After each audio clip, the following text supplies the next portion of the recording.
In other news, Ethiopia has announced completion of a controversial power dam on the River Nile that drew the ire of Egypt and Sudan.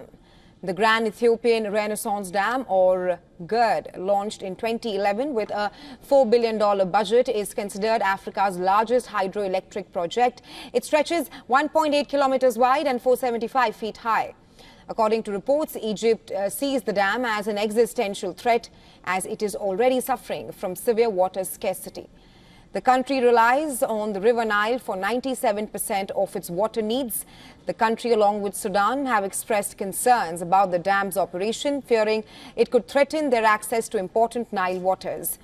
Reports say negotiations to reach a three-way agreement with Ethiopia have failed to make a breakthrough in the past. However, Ethiopia insists the dam is a crucial development that will help pull millions of its citizens out of poverty and become a major power exporter. Seeking to address concerns over the project, Ethiopian Prime Minister Abiy Ahmed, in his address to lawmakers, called on Egypt and Sudan to view the dam not as a threat but a shared opportunity and symbol regional cooperation.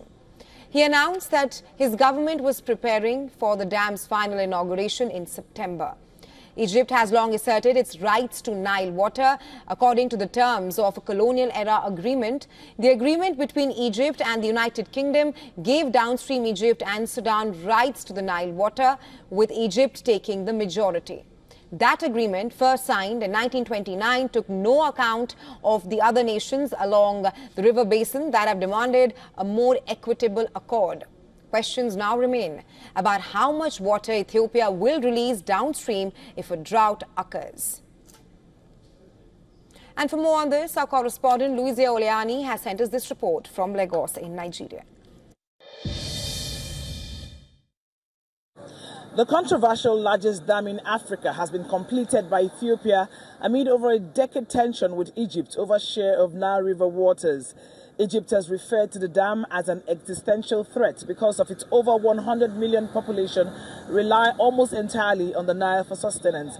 Negotiations between Ethiopia and Egypt over the years have not led to a pact, and questions remain about how much water Ethiopia will release downstream if the drought occurs. Egypt is yet to react to the announcement of September inauguration of the Grand Ethiopian Renaissance Dam as named by Ethiopia. Fingers remain crossed as diplomatic efforts remain on the situation to avoid breakout of war between the two countries. From Lagos, Nigeria, Louisa Olaniyi, WION, The World is One.